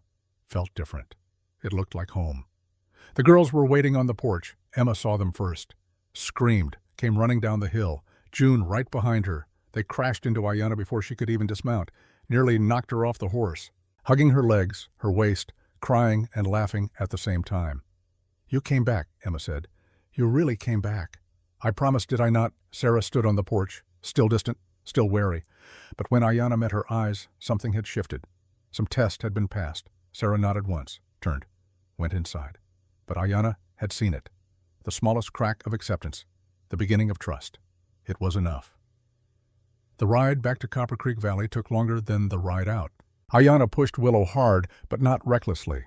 The document case rode secure inside her coat, pressed against her ribs like a second heartbeat. Every mile she covered felt like a small victory. Every hour that passed without Vance's men finding her felt like borrowed luck. She rode through the night, stopping only to rest Willow and eat jerky that tasted like leather. The stars wheeled overhead, cold and distant. Her mother had taught her to read them, to find direction when the world went dark. Ayanna followed them now like breadcrumbs leading home. Home. The word felt strange. 3 weeks ago, home had been a failing cabin and a dying father. Now it meant a valley full of cattle and a house full of voices and 3 girls who might or might not accept her, and a man who had offered her freedom and was slowly becoming something more complicated. Dawn found her crossing the ridge above Copper Creek Valley. She stopped Willow at the overlook, the same spot where Jim had first shown her the ranch. The valley spread below, painted gold by early sun. Smoke rose from the main house chimney. Figures moved in the corrals, life continuing whether she was there or not. But as she watched, a small figure burst from the house and ran toward the road. Even at this distance, Ayanna recognized Emma's blonde braids flying. The girl stopped at the gate, staring up at the ridge like she could feel Ayanna's presence. Then Emma turned and ran back to the house, screaming something Ayanna could not hear. Ayanna smiled, despite her exhaustion, kicked Willow into a trot down the slope. By the time she reached the yard, all 3 girls were waiting. Emma bounced on her toes. June clutched her doll eyes wide. Sarah stood back, arms crossed, face carefully neutral. But Ayanna saw the relief in her shoulders, the way she exhaled when Ayanna dismounted. "You came back," Emma said, stating the obvious with the joy of someone who had doubted. "I promised, did I not? 5 days. You said 5 days. It has only been 4.5. I rode through the night. Did not want to be late." June stepped forward slowly, held out her doll. "I kept it warm for you, so you would come home." Ayanna knelt down. "Thank you, sweet girl. Your magic worked." Sarah approached last, looked Ayanna up and down, checking for injuries, for signs of the trouble she had ridden into. "You look terrible," Sarah said. "I feel worse. Did you get what you needed?" "Yes." "Was it dangerous?" "Yes." Sarah nodded. Some test had been passed. "Good. Father has been impossible. Snapping at everyone? Barely sleeping? You should probably go talk to him before he wears a hole in the barn floor." Ayanna found Jim exactly where Sarah predicted, pacing. He turned when she entered. Relief flooded his face so fast it was almost painful to see. "You are back." "I am." The document. Ayanna pulled the case from her coat, handed it to him. Jim opened it carefully, read the treaty with the focus of a man who understood what it meant, what it could do. "This is legitimate, legal. It stops Vance cold. If we can get it in front of the right people before Vance finds a way to discredit it, then we make it public, fast, loud, impossible to ignore." Jim looked up. "But first you need food and rest. You look like you rode through hell." "Close enough." They walked to the house together. Ruth, the housekeeper who had stayed despite everything, had hot coffee and eggs waiting. Ayanna ate like someone who had forgotten food existed. The girls sat around the table asking questions about the journey, about Fort Apache, about what happened next. "We take the document to Prescott," Ayanna said. "We file it officially with the territorial court. We get it published in the newspaper. We make sure everyone knows the Apache have legal claim to that land." "When?" Sarah asked. "Soon as I sleep and can ride again." "I am coming with you," Emma announced. "No," Jim and Ayanna said together. Emma's face fell. "But I want to help." "You help by staying here, by taking care of June, by being safe." Ayanna softened her tone. "This is going to get complicated. Maybe dangerous. Your father and I need to know you 3 are protected." Emma did not like it, but she nodded, understanding even if she did not agree. After breakfast, Ayanna went to her room to sleep. She managed 4 hours before Sarah woke her with a knock. "Emma is missing," Sarah said, voice tight with controlled panic. "She went to check the fence line. She should have been back an hour ago." Ayanna was on her feet instantly. "How long ago did she leave?" 2 hours. She took her tracking kit, said she wanted to practice." They found Jim already saddling horses. Cowboys spread out across the property, calling Emma's name. The valley that had felt safe that morning suddenly felt vast and dangerous. Ayanna studied the ground near the barn. found Emma's tracks easily. Small boot prints heading east toward the rocky hills where rattlesnakes like to sun themselves. "She went this way," Ayanna said. "Alone, following something." They rode fast, Ayanna reading sign while Jim scanned ahead. The trail led into broken country where rocks jutted up like broken teeth and shadows hid 1,000 dangers. Then they heard it, a scream, high and terrified. Emma's voice. They found her 50 yards ahead, backed against a boulder, staring at the coiled rattlesnake between her and safety. The snake was massive, old, the kind that had survived decades by being mean and fast. Its rattle buzzed like static electricity. Warning, preparing. Emma saw them. "Do not move," she whispered. "It struck once already. Got my boot. I do not know if it broke skin." Jim started to dismount. Ayanna grabbed his arm. "No, fast movement triggers them. Let me." She slid off Willow silent as smoke, moved like her mother had taught her, like the Apache hunters who could walk through a sleeping camp without waking a soul. Slow, steady, becoming part of the landscape instead of an intrusion. The snake tracked her with black eyes, tongue flicking, calculating. Ayanna sang, low, rhythmic. An old Apache song her mother used to sing, not to charm the snake, but to steady her own heartbeat, to move with confidence instead of fear. Animals smelled fear, responded to it. She reached Emma, put herself between the girl and the serpent, kept singing. "When I say move, you run straight to your father. Do not look back. Understand." Emma nodded, tears streaking her face. "Move." Emma ran. The snake struck at the movement, but Ayanna was ready. She had a long stick grabbed from the ground as she walked. She caught the snake just behind the head, pinned it. The body thrashed, powerful, angry, but trapped. Jim pulled Emma onto his horse, checked her over frantically. "Where did it get you?" "My boot, right ankle." He unlaced it fast, pulled it off. There. 2 puncture marks, already swelling, venom spreading through her system. Ayanna released the snake, let it slither away into the rocks, ran to Emma, looked at the bite. Her heart sank. This was bad. The swelling was fast, too fast. This snake had given a full dose. "We need Dr. Harrison," Jim said. "He is 2 days away in Fort Apache." "She does not have 2 days. Ayanna made a decision. "Get her to the house, now. I can treat this, but we need to move fast." They rode like the devil himself was chasing them. Emma's breathing was already labored, her skin pale, the venom working through her small body. At the house, Ayanna shouted orders. "Boil water. Get clean cloth. Find her medicine bag. Bring whiskey. Bring a sharp knife. Move." Sarah and June hovered terrified. Jim held Emma while Ayanna worked. She made cuts around the bite, let the poisoned blood flow. Emma screamed. Jim held her tighter. "I know, baby girl. I know it hurts. But we have to get the poison out." Ayanna made a poultice from plants she had gathered in the valley. Apache medicine her mother had taught her. Yarrow to stop bleeding. Echinacea to fight poison. Plantain to draw out toxins. She packed it on the wound, wrapped it tight. Emma's fever spiked. She started to shake, hallucinating, calling for her mother, for Rebecca. This was the crisis point. The moment where treatment either worked or failed, where children lived or died. Ayanna had seen this before, had treated snake bites on the reservation, had saved some, lost others. The outcome always balanced on a knife edge of luck and medicine and will. She prepared a tea from willow bark and sacred datura. Dangerous plants, powerful plants. In the right dose they healed, in the wrong dose they killed. But Emma was dying anyway. They had nothing to lose. "Make her drink this," Ayanna told Jim. "All of it, even if she fights." Jim did. Emma choked it down, cried, begged them to stop hurting her. "I know, Emma, I know." Jim's voice broke. "But you have to fight. You have to stay with us." Hours passed, the longest hours of Ayanna's life. She changed the poultice every 30 minutes, monitored Emma's breathing, counted her heartbeats, sang Apache healing songs over her small, struggling body. Sarah sat frozen in the corner watching everything. June cried in Ruth's arms. Jim never left Emma's side. Near midnight, the fever broke. Emma's breathing eased. Color started to return to her face. She opened her eyes, focused on Ayanna. "Mama," she whispered. Ayanna's breath caught. Emma had called her that before, by accident. But this was different. This was conscious, deliberate choice. "I am here, sweet girl. You are safe now. It hurt so much." "I know, but you were so brave. You fought hard." "Did you save me?" "We saved you. Together. You, me, your father, your sisters, all of us." Emma's hand found Ayanna's, squeezed weakly. "Thank you, Mama." Ayanna looked up, found Sarah staring at her. Tears streaming down Sarah's face, the 12-year-old girl who had hated her, who had pushed and tested and rejected at every turn. Sarah crossed the room, knelt beside Ayanna, looked at her with eyes that had finally let go of the armor. "You saved her," Sarah said.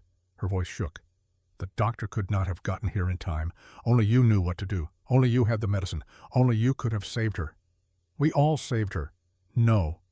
Sarah shook her head. "You did. With Apache medicine, with your mother's teaching, with knowledge the rest of us do not have." She paused, drew a breath. "I am sorry for everything I said, every awful thing I did. You were never trying to replace our mother. You were trying to help us, and I was too angry to see it." Ayanna reached out, pulled Sarah into an embrace.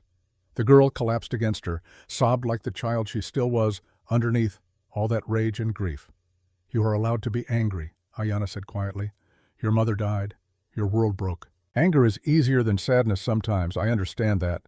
But Sarah, you do not have to carry it alone anymore. You have family. Let us help carry it." Sarah cried harder, years of grief pouring out. Jim wrapped his arms around both of them. Then June wriggled in. Then Emma, still weak but alive, reached from her bed to touch them all. A family, broken and mended, built from loss and choice and the stubborn decision to keep trying even when it was hard.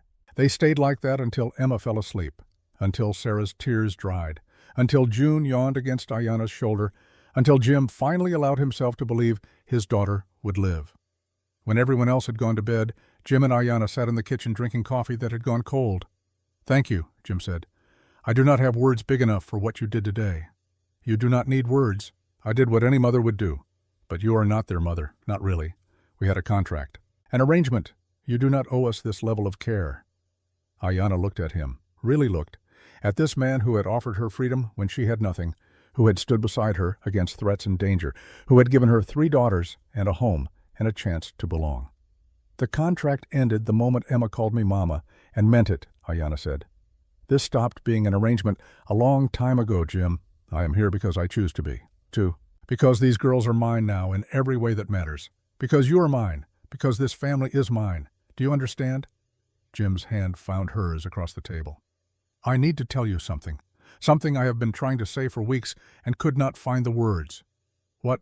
I am falling in love with you. Maybe I already have fallen. I do not know when it happened. Maybe when you stood up to Vance.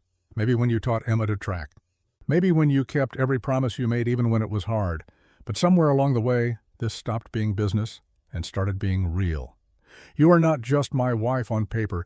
You are the woman I want, the woman I choose, the woman I love." Ayanna felt tears threaten, pushed them back. "I came here to escape, to survive. I thought I would do my duty, collect my freedom, and leave when it got too hard. But I was wrong. This place, these girls, you all became home, became family. Became everything I did not know I needed. I love you, Jim Thornton, and I love our daughters, and I am not going anywhere." They kissed there in the dark kitchen, not their first kiss, but the first one that felt like a beginning instead of a question. The first one that tasted like forever. The next morning, a rider came from town, not one of their cowboys. A stranger on a tired horse carrying an official-looking envelope. Jim opened it, read. His face went hard. "What is it?" Ayanna asked. "Letter from Clayton Vance's lawyer. Says Vance has filed an additional claim, not just for mineral rights on Apache land, for water rights. Says the creek that feeds this valley originates on government land, and Vance has purchased the rights to divert it. Says if we interfere with his Apache claim, he will divert the creek. Without water, this ranch dies in 3 months." Ayanna felt cold slide down her spine. This was Vance's countermove, his backup plan. If he could not win on Apache land, he would attack Jim directly, force them to choose between protecting sacred sites and protecting their livelihood. "Can he do that?" Ayanna asked. "Legally? If he actually purchased the rights, yes. Water law out here is complicated. First use riparian rights government easements. It is a mess. And Vance knows how to exploit every loophole. So he forces us to negotiate, to trade the Apache land for our water. Or he destroys us both and takes everything in the aftermath." They looked at each other, understanding what came next. This was not just about one treaty document anymore. This was war, a fight Vance meant to win by any means necessary. "We need help," Jim said. "Real help. Lawyers, witnesses, public pressure. We need the community to stand with us. Then we go to town. We show them the treaty. We explain what Vance is doing. We make them choose sides. And if they choose wrong, then we fight anyway. Because some things are worth losing everything for. Ayanna thought about her mother, about the promises made to people who had already lost so much, about sacred places that held the bones of ancestors and the prayers of the living. "We fight," she agreed. "Together, whatever it costs." That night they held a meeting at the ranch. Word spread fast. Neighbors came, cowboys from other spreads, Apache families from the reservation who had heard about the treaty. Sam Chen closed his store and rode up with his sons. Red Skywalker arrived with a group of elders, faces grave, ready to do whatever necessary. The house filled. The barn filled. People stood in the yard under stars waiting to hear what would happen next. Jim stood on the porch and explained. The treaty, the mineral claim, the water rights threat, everything Vance had done and planned to do. "He is betting we will not fight," Jim said. "Betting we will give up rather than risk everything. Betting the community will stay silent because standing up is dangerous. But I am asking you to prove him wrong. I am asking you to stand with us. Not because you owe me, not because you owe the Apache, but because if we let men like Vance do this, if we let power and money erase law and promises, then none of us are safe. Today it is sacred Apache land. Tomorrow it is your water, your mineral rights, your property. We stop him here or we do not stop him at all." Silence, heavy, uncertain. Then the old man from town stood up, the one who had lived through the Apache wars and the broken treaties. "I am with you," he said. His voice carried in the quiet. "I am too old to be afraid of men like Vance. I will testify. I will stand witness. I will do whatever you need." Sam Chen stood next. "My family came here with nothing. We built a business through honest work and fair dealing. I will not watch Vance destroy that. I stand with you." One by one people stood. Ranchers, merchants, cowboys, Apache elders, a community choosing sides, choosing right over easy, choosing to fight even when the outcome was uncertain. Sarah watched from the window, turned to Ayanna. "Are we going to win? I do not know, sweet girl, but we are going to fight. And sometimes fighting for what is right is the victory no matter how it ends. I want to help. You already are, by being brave, by standing with your family, by believing this matters." Sarah nodded, looked back out at the crowd, at the people gathering to stand against power, at the community her father and Ayanna had built through honesty and courage. "Then let us fight," Sarah said. And Ayanna knew, looking at this 12-year-old girl who had finally found her strength, that whatever came next, they would face it together. As family, as community, as people who refused to surrender to fear. The storm was coming, but they were ready. The town of Prescott sat in the valley like a promise half kept. Main Street ran straight and wide, lined with false-fronted buildings that tried to look more permanent than they were. Saloons and shops, a hotel that had seen better days. The courthouse at the end, solid stone, the only building that looked like it meant to stay. Jim and Ayanna rode in at midday with Red Skywalker and 3 Apache elders following at a respectful distance. The document rode secure in a leather case strapped to Jim's saddle. They had spent the morning with a lawyer, a sharp-minded man named Garrett, who had looked at the treaty and smiled like Christmas had come early. "This is ironclad," Garrett had said, "signed by territorial authority, witnessed properly, filed with the land office in '79. Vance does not have a legal leg to stand on." "Then why the town meeting?" Ayanna had asked. "Because law is one thing, people are another. Vance has money, influence, friends who profit when he profits. We need public opinion on our side, need the town to see him for what he is before the hearing tomorrow. Otherwise, judge might rule in our favor, but Vance will find ways to make life difficult. Public pressure keeps him honest." So here they were, riding into a town that was about to choose sides. Word had spread fast. Main Street was packed, cowboys leaning against hitching posts, merchants in their doorways, women with shopping baskets. Even children had come out to watch. Everyone wanted to see the Apache woman who had married Jim Thornton. Everyone wanted to know what would happen when Vance and his money collided with something that could not be bought. The meeting was set for the town hall at 2 o'clock. Jim and Ayanna arrived early, took seats near the front. Red Skywalker and the elders sat behind them, silent and dignified, making a statement just by being there. The room filled quickly. Ayanna recognized some faces. Sam Chen, the Chinese merchant who ran the general store. Marshal Stone standing at the back with his arms crossed. Dr. Harrison, who had traveled up from Fort Apache to testify. Ranch hands from Copper Creek scattered throughout, making sure their boss had backup if things turned ugly. Then Vance arrived. He swept in like he owned the place, Probably because he owned half the people in the room. He had 3 lawyers with him. Men in expensive suits with slicked back hair and eyes that calculated cost versus benefit in every interaction. Ruth Dietrich came too, the boarding house woman who collected gossip for Vance like some people collected stamps. Vance saw Ayanna, smiled. It did not reach his eyes. "Mrs. Thornton," he said, loud enough for everyone to hear. "How lovely to see you, and looking so well. Marriage seems to agree with you." Jim's hand moved to Ayanna's knee under the table. A warning or a comfort or both. She stayed still, did not rise to the bait. The mayor called the meeting to order. Henry Walsh, a nervous man who sweated through his shirt collar even in winter. He stood at the podium and cleared his throat 3 times before managing to speak. "This meeting has been called to discuss the mineral rights dispute between Mr. Clayton Vance and the White Mountain Apache people. Mr. Vance has filed a claim with the territorial court seeking to mine copper and silver deposits on what he claims is government land. The Apache people, represented today by their elders and by Mrs. Ayanna Thornton, dispute this claim. Each side will present their case.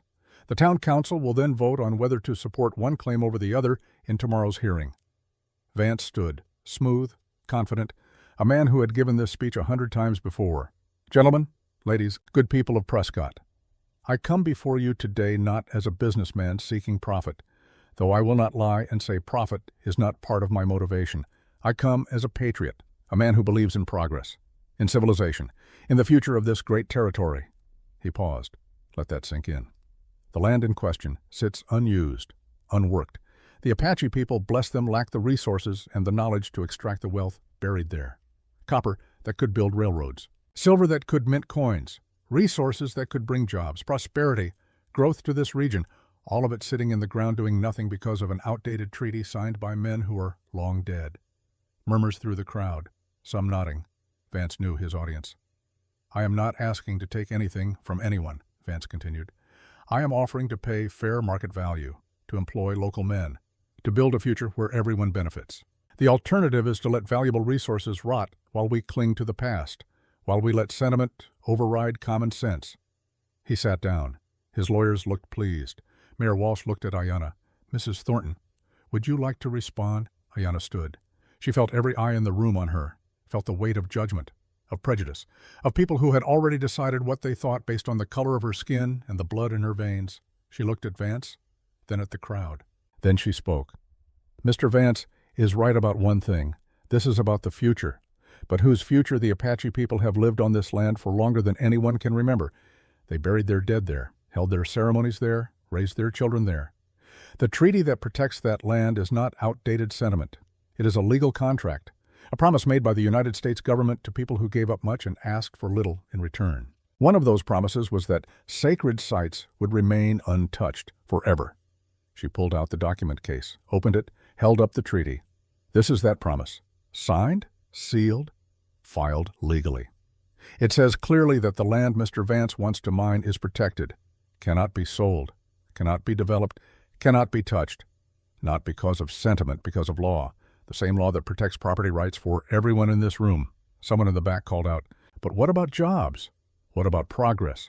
Ayanna turned to face the voice. "Progress at what cost? If we decide that promises can be broken when profit calls, what kind of future are we building? One where contracts mean nothing, where the strong take from the weak whenever convenient? That is not progress. That is theft dressed in fine words." Another voice. "Easy for you to say. You married rich. Rest of us need to work." Before Ayanna could respond, Sam Chen stood up. The merchant was small, quiet normally, but when he spoke, people listened because he was fair, and everyone knew it. "I came to this country 30 years ago," Sam said.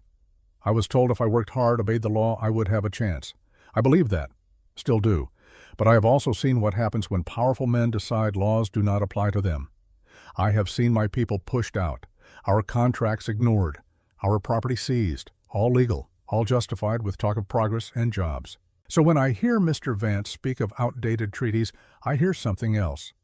I hear a man who thinks his money makes him above the law. I stand with Mrs. Thornton. Law is law, for all of us or for none of us." He sat down. Silence held for 3 heartbeats. Then Dr. Harrison stood. "I treated Thomas Redfeather in his final days. He was a good man, honest. He spoke about this treaty often, about how his wife made him promise to protect it, about how some things were more important than money. I believe that. I support the Apache claim. More people stood. Cowboys from Copper Creek, a shopkeeper, the blacksmith, one by one. Not everyone, but enough. Enough to shift the energy in the room. Then someone unexpected stood. Sarah Thornton. 12 years old, in a simple dress, blonde hair, braided face set with determination that made her look older. "I want to say something," Sarah announced. The room went quiet. Everyone knew who she was. Jim Thornton's daughter, Rebecca's child, a girl who had made 7 housekeepers quit. "I did not want Ayanna in my house," Sarah said, voice shaking but steady. "I was mean to her, said terrible things. I wanted her to leave, but she did not leave. She stayed even when I made it hard. She taught my sister to track. She sang to my little sister when she had nightmares. She went into danger to protect people she barely knew, because it was right. That is the kind of person she is. So when she says this treaty matters, I believe her, and I think we should too." Sarah sat down. Jim's hand found hers under the table. Squeezed. Ayanna felt her throat tighten, felt something break open in her chest. This child who had hated her was standing up for her, in public, in front of everyone. Vance stood again. His smile was gone. Very touching, very noble, but nobility does not pay bills. Nobility does not put food on tables. I am offering real money, real jobs, real progress. You can choose sentiment or you can choose prosperity, but you cannot have both. An old man in the back stood, weathered as old leather, voice like gravel. "I have been in this territory since before it was a territory. Saw the Apache Wars, saw the treaties signed, saw promises made and broken, and made again. I will tell you something about Clayton Vance that maybe you younger folks do not know. He could not find honest work if it bit him. Everything he has, he took from someone else. He ruined the Morrison family, drove old Jack Peterson to drink when he stole his water rights. 3 years ago, an Apache woman accused him of assault. Case disappeared when witnesses got scared. You want to trust that man with sacred land, with legal contracts, you go right ahead, but count me out. I stand with the law. I stand with the treaty." The old man sat. The room buzzed with conversation, people whispering, arguing, choosing sides. Mayor Walsh banged his gavel. "We will vote. All in favor of supporting Mr. Vance's claim, raise your hand." Hands went up, maybe a third of the room. Merchants who did business with Vance, men who owed him money, people who put profit over principle, or maybe just people who were scared. All in favor of supporting the Apache claim? More hands. Not all, but more. Clear majority. Mayor Walsh nodded. "The town council will file a statement supporting the validity of the treaty and opposing Mr. Vance's claim. Meeting adjourned." Vance stood so fast, his chair fell over. His face was red, furious. He pointed at Ayanna. "You think you won? This is not over, not even close. I will bury you in legal fees. I will drag this out for years. I will make you wish you had never heard my name." Jim stood, stepped between Vance and Ayanna. "You are done threatening my wife. You are done threatening anyone. Walk away while you still can. Or what? You will fight me, you and your ranch hand army. I own the judge. I own half the lawyers in the territory. I own people you have not even met yet. You cannot beat me." "We will see about that tomorrow," Vance stormed out. His lawyers followed. Ruth Dietrich lingered for a moment looking at Ayanna with something that might have been regret or might have been calculation. Then she left too. The room emptied slowly. People came up to shake Jim's hand, to nod at Ayanna, to offer quiet words of support. Sam Chen pressed a small package into her hands. "Tea," he said. "Good for nerves. You will need it tomorrow." When the hall was finally empty, Ayanna sat down hard. The adrenaline drained out all at once, leaving her shaking. "I thought that went well," Jim said. Ayanna laughed. "Could not help it. Your definition of well is interesting.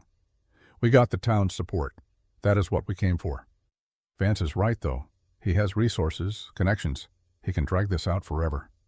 Jim knelt in front of her chair, took her hands. "Ayanna, look at me." She did. His eyes were steady, certain. "You brought life back to this house," he said quietly. "My girls are laughing again, learning again." Sarah stood up in public. "For you, for what is right. Emma talks about the future like she believes in it. June sleeps through the night. That is because of you. So no, I do not think you bring trouble. I think you bring hope. And I will stand with you against Vance or anyone else for as long as it takes. Do you understand?" Ayanna felt tears threaten, pushed them back. "I am not used to this." "Used to what?" "People staying. People fighting for me instead of against me." Jim smiled, soft, real. "Then get used to it. Because you are stuck with us now, for better or worse, literally. The moment hung between them. Something shifted, changed. They were still kneeling, still holding hands, still close enough to feel each other breathe. Jim leaned in, slow, giving her time to pull away, to say no, to stop this before it became something neither could take back. Ayanna did not pull away. Their lips met, gentle, testing. The kiss of two people who had started as strangers become partners and were now becoming something more. Something neither had names for yet.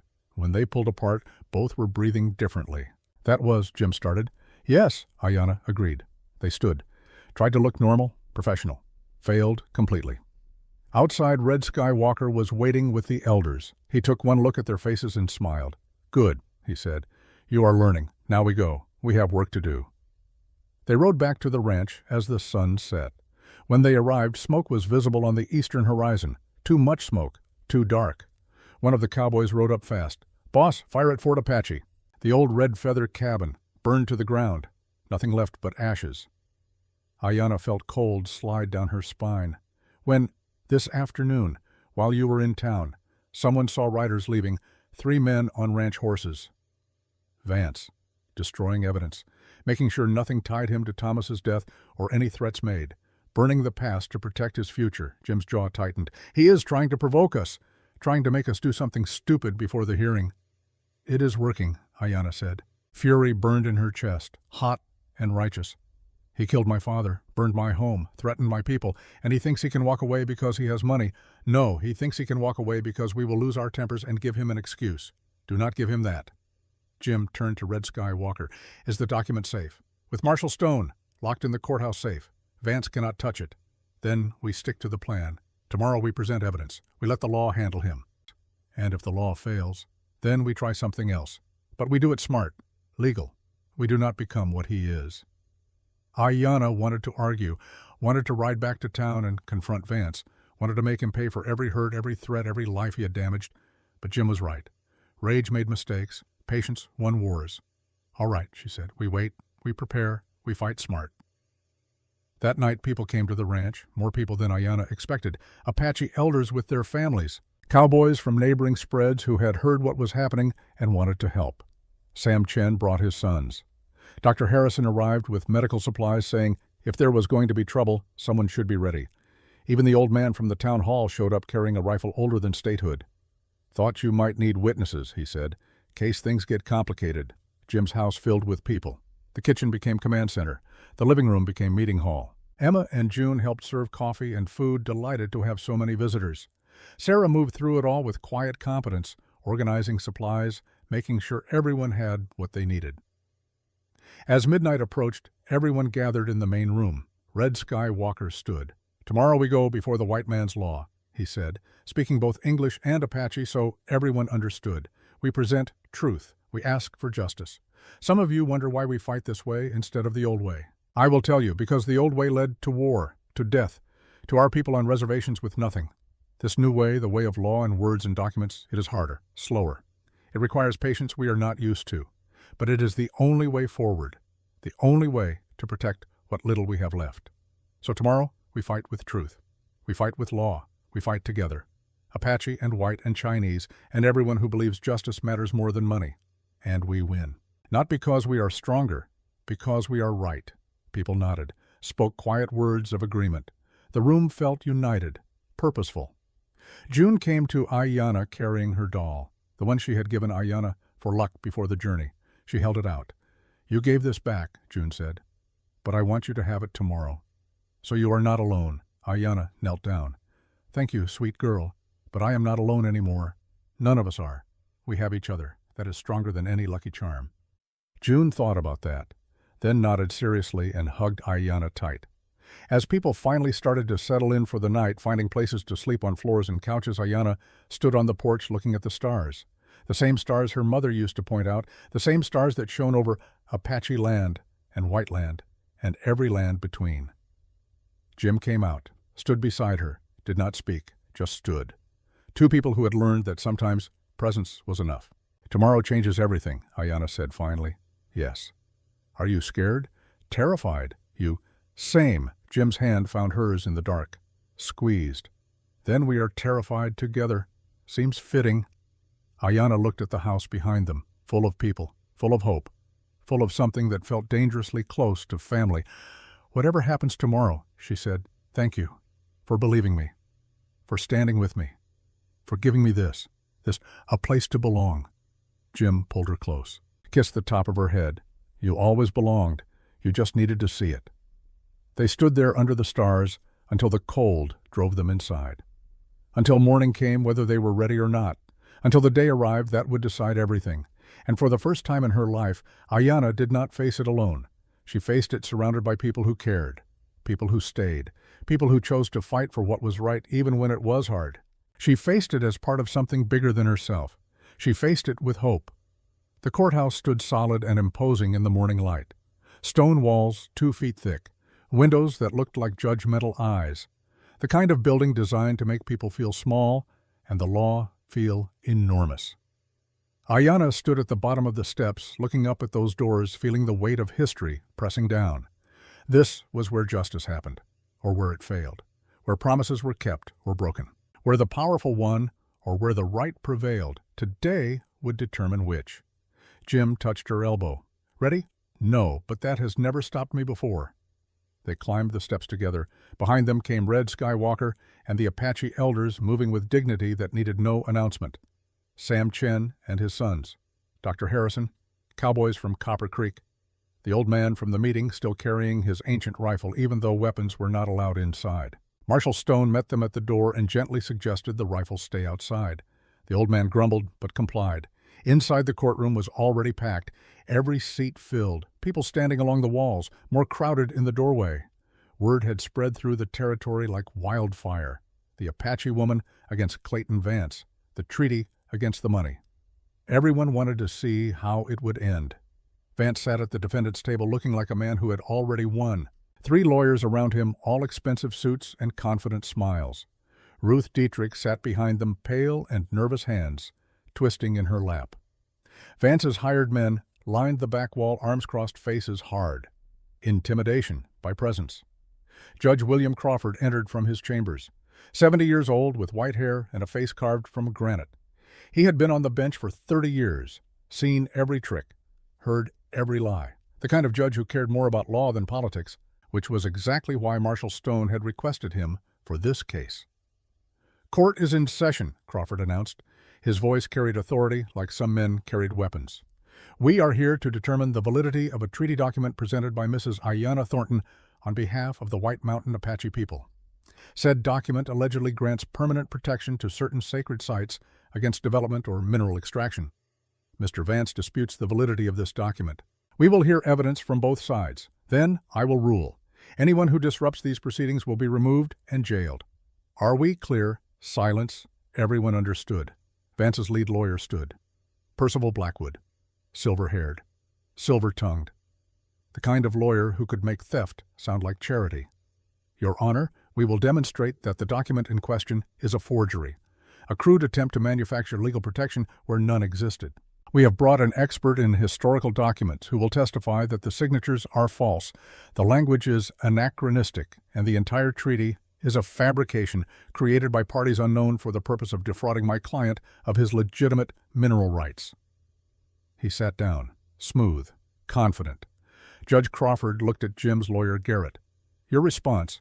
Garrett stood, younger, less polished, but sharp as a new knife. Your Honor, we will prove beyond any doubt that this treaty is authentic, that it was properly executed, that it was legally filed, and that Mr. Vance knew all of this before he filed his fraudulent claim. We will also present evidence of witness intimidation, property destruction, and conspiracy to defraud the Apache people of their legal rights. Then let us proceed. Mr. Blackwood, call your first witness. The expert was a thin man with spectacles and the superior air of someone who believed education made him infallible. Professor Edmund Hartley from some university back east. He took the stand, was sworn in, and immediately launched into a detailed explanation of why the treaty could not possibly be authentic. The ink composition is wrong for the period, he droned. The paper shows characteristics inconsistent with 1879. The signature of the territorial governor appears to have been traced rather than signed naturally. In my professional opinion, this document was created within the last 5 years, possibly within the last 2 years, by someone with rudimentary knowledge of historical documents, but lacking the skill to produce a convincing forgery. Blackwood smiled. And you are certain of this assessment? Absolutely certain. I have examined hundreds of historical documents. I know forgery when I see it. Thank you, Professor. No further questions. Garrett stood for cross-examination. Professor Hartley, you examined this document for how long? Approximately 2 hours. And in those 2 hours you determined conclusively that it was forged? Yes. Did you compare it to other documents from the same period, documents known to be authentic? I did not have access to such documents for comparison. So you based your entire analysis on your general knowledge and 2 hours of examination. Hartley's face reddened. My general knowledge is extensive. I have written 3 books on document authentication. That is impressive. Tell me, Professor, how much is Mr. Vance paying you for your expert opinion? Objection? Blackwood snapped. Irrelevant. Goes to bias your honor, Garrett countered. Judge Crawford nodded. Answer the question, Professor. $500.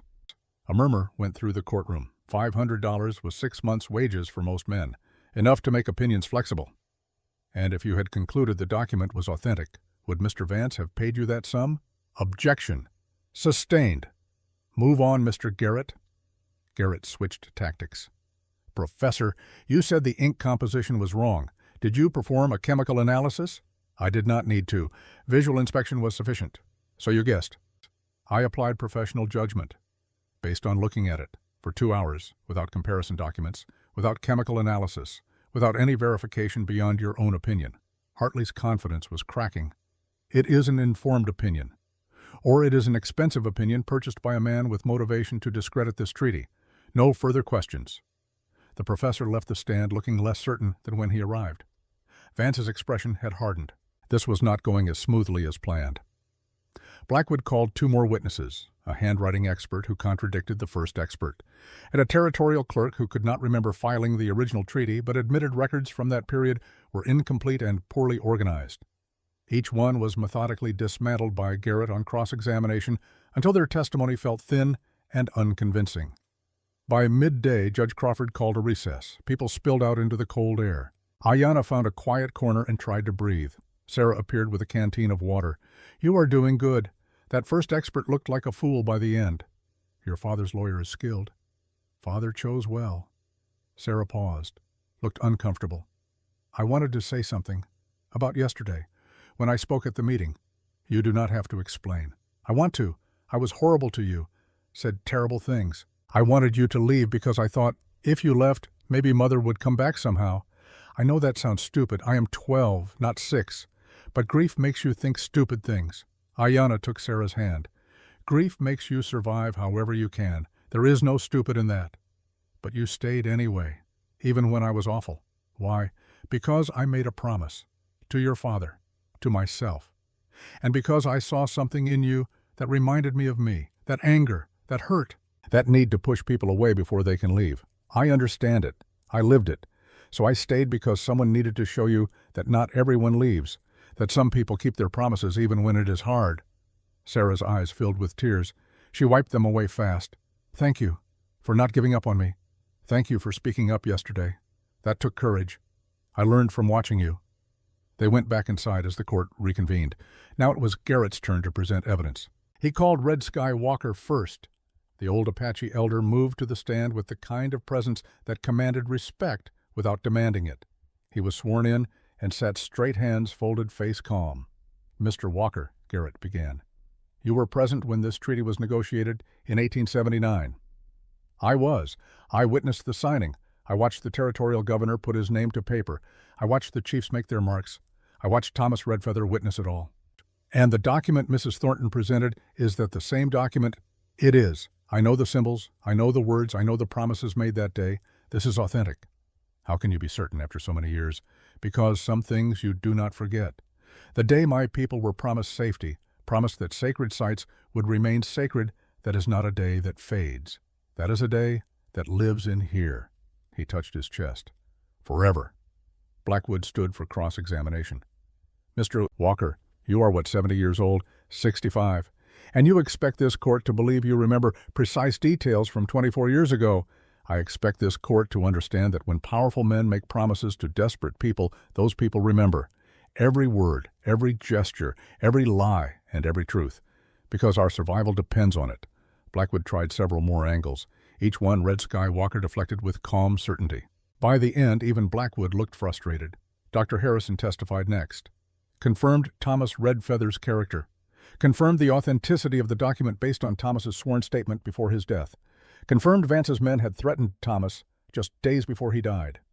"Did you witness these threats personally?" Blackwood asked. "I did. I was treating Mr. Redfeather when they arrived. They demanded information about the treaty. When Mr. Redfeather refused, they threatened him with debtor's prison, with taking his daughter, with violence if necessary. And yet Mr. Redfeather died of natural causes, did he not? His heart failed. Whether from illness or from the stress of being threatened, I cannot say with medical certainty, but I can say he was recovering well until those men arrived. After they left, he declined rapidly." The implication hung in the air. Maybe not murder by blade or bullet, but murder by fear, by pressure, by breaking a sick man's will to live. Sam Chen testified about Vance's business practices, about contracts broken, about threats made, about a pattern of behavior that showed a man who believed money put him above law. Then Garrett called his surprise witness. "The defense calls Ruth Dietrich." Ruth stood slowly. She looked terrified. Her hands shook as she walked to the witness stand. Vance's face went dark. He leaned to whisper to Blackwood, but the lawyer shook his head. Nothing to be done now. Ruth was sworn in, sat down, would not look at Vance. "Mrs. Dietrich," Garrett said gently, "you run a boarding house in Prescott." "Yes." "And you have done business with Mr. Vance." "Yes. He pays me to listen, to gather information about people, about who owes money, who is desperate, who might be vulnerable." "Did he ask you to gather information about the Redfeather family?" Ruth's voice dropped to barely a whisper. "Yes." "What did he want to know?" "Everything. How sick Thomas was. Whether Ayanna would accept his marriage proposal, where the treaty document might be hidden. He was obsessed with that document." "Did he ever threaten you, Mrs. Dietrich?" Silence. Long and heavy. Then Ruth looked up, looked directly at Vance for the first time. Something broke in her expression, years of fear cracking open. "He has my son," she said. "Daniel, 16 years old. Years. Works on one of Vance's mining operations up north. Vance said, if I did not cooperate, if I did not tell him everything I heard, accidents happen in mines. Boys get hurt. Sometimes they do not come home." The courtroom erupted. People shouting. Judge Crawford banging his gavel. "Order, I will have order, or I will clear this courtroom." Silence fell. But the damage was done. Vance's face had gone white. His lawyers were whispering frantically. "Mrs. Dietrich," Garrett continued, "did Mr. Vance know the treaty document was authentic?" "Yes, he told me himself. Said it did not matter because he would discredit it, would claim forgery, would drag it through courts until everyone gave up or went broke trying to fight him. He said the law favored whoever could afford to wait longest." "Did he order the burning of the Redfeather cabin?" "Yes, I heard him tell his men to destroy it, to make sure no other evidence remained. To send a message." "What message?" "That he always wins. That people who stand against him lose everything." Garrett turned to Judge Crawford. "Your Honor, I move that these proceedings be suspended and that Mr. Vance be taken into custody on charges of witness intimidation, conspiracy to commit arson, extortion, and fraud." Crawford looked at Vance, then at Marshal Stone. "Marshal, take Mr. Vance into custody." Vance exploded. "You cannot do this. I have rights. I have lawyers." "You have the right to remain silent," Stone said, moving forward with handcuffs. "I suggest you use it." Vance's hired men moved forward. The cowboys from Copper Creek moved to block them. For a moment, violence hung in the air like smoke. Judge Crawford's voice cut through. "Anyone who interferes with an officer of the law will join Mr. Vance in a cell. Stand down, now." Slowly, reluctantly, Vance's men backed away. Marshal Stone cuffed Vance and led him toward the door. As he passed, Ayanna Vance stopped. "This is not over," he hissed. "I will appeal. I will fight this. I will destroy you." Ayanna looked him in the eyes, calm, certain. "You already tried. You failed. Now you face consequences. That is called justice." Stone pulled Vance away. The courtroom doors closed behind them. Judge Crawford addressed the room. "Based on testimony presented, I rule that the treaty document is authentic and legally binding. The Apache sacred sites are protected under territorial law. Any attempt to mine, develop, or otherwise disturb those lands is hereby prohibited. This ruling is effective immediately and will be filed with the territorial governor's office. Court is adjourned." He banged the gavel. Final. Absolute. The room erupted in cheers. Red Skywalker embraced Ayanna. Jim lifted Sarah and June off their feet. Emma hugged everyone she could reach. Sam Chen shook hands with Dr. Harrison. People laughed and cried and celebrated victory that felt bigger than any one case. Because it was not just about land or treaties or documents, it was about standing up to power, about ordinary people saying no to men who believed money made them untouchable, about promises kept and justice served, and the idea that right could still triumph over might. Outside the courthouse, the celebration continued. Someone produced a fiddle. Music filled the air. People danced in the street despite the cold. Apache elders spoke blessings. Children ran wild with the joy that comes from adults being genuinely happy. Ayanna stood apart for a moment, watching it all, trying to absorb what had happened. Her father's promise kept. Her mother's people protected. Vance in chains. Justice real instead of theoretical. Jim found her. You did it. We did it, all of us. But you started it. You stood up first. The rest of us just followed. That is leadership. Showing people it is possible, then letting them choose to believe. He pulled her close, kissed her there in the street with everyone watching. Ayanna kissed him back, no longer caring who saw, no longer hiding behind the pretense of a marriage of convenience. Because it had stopped being convenient a long time ago and started being something infinitely more complicated and infinitely more valuable. 6 months later, spring came to Copper Creek Valley like a promise fulfilled. Snow melted into creeks that ran silver and cold. Grass pushed through last year's death to find new life. Calves wobbled on uncertain legs. Birds returned to build nests and sing songs about survival and renewal. The valley bloomed, and so did the family within it. Ayanna stood in the garden behind the house, teaching Sarah and Emma about medicinal herbs. Sarah had become a dedicated student, learning which plants healed and which harmed, memorizing Apache names alongside English ones. She had her mother's gift for details and her father's determination. The combination made her formidable. Emma had discovered a talent for tracking that surpassed even Ayanna's teaching. The girl could read a trail 3 days old and tell you not just what passed, but when and why. She moved through the world like her feet had eyes, saw things others missed. She talked about maybe becoming a scout someday, about helping people who got lost, about using her skills for good. June had grown taller. Her vocabulary had doubled. She spoke English and Apache with equal ease, switching between them without thinking. She sang constantly, made up songs about horses and sunshine and her family. The nightmares had stopped months ago. Now she slept through the night and woke with smiles. The house rang with laughter again, with arguments and make-ups and all the noise of people actually living instead of just surviving.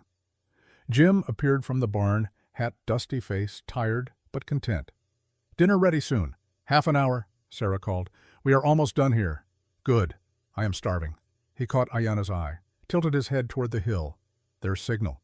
Ayanna left the girls to finish, walked with Jim up the low rise behind the house where they had stood 6 months ago, where he had first told her about Rebecca, where they had started to become something more than a contract. "I wanted to show you something," Jim said when they reached the top. He pulled a small box from his pocket, opened it. Inside was a ring, simple gold band with a small turquoise stone, Apache style. Beautiful. "It was Rebecca's," Jim said quietly. "Her grandmother was Apache. White Mountain, same as your mother's people. Rebecca never knew her well, but she treasured this ring, wore it every day until she got sick. Before she died, she told me to give it to someone who would honor both worlds, who would teach our girls that different bloods could live together in one heart." Ayanna felt tears start, pushed them back. "I know we are already married," Jim continued. "I know we started this as a business arrangement. But somewhere along the way, it stopped being business and started being real. You are not just the woman I hired to help raise my daughters. You are the woman I choose, every day, the woman I love. So I am asking proper this time. Not out of need, out of want. Ayanna Redfeather. Thornton, will you marry me again? For real this time? Forever this time?" Ayanna looked at the ring, at this man who had offered freedom when she had nothing, who had stood beside her against power and money and threats, who had given her 3 daughters and a home and a place to belong. "I came here to survive," she said. "I stayed to live.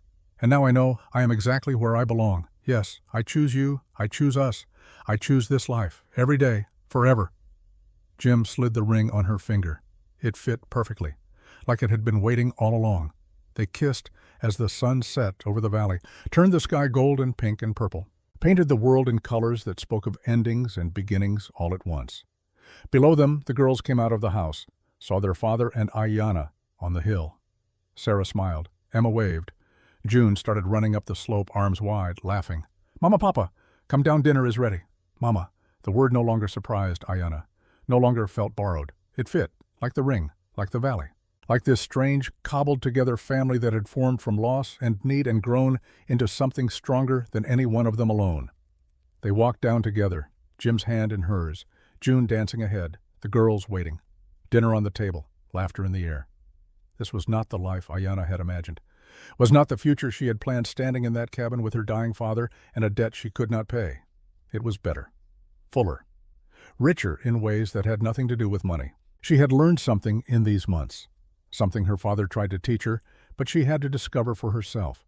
Strength was not about standing alone. It was about knowing when to accept help, when to let people care, when to build instead of just defend. Home was not a place. It was people. It was the girls arguing over who set the table. It was Jim's quiet presence at the end of long days. It was Red Sky Walker visiting to tell stories.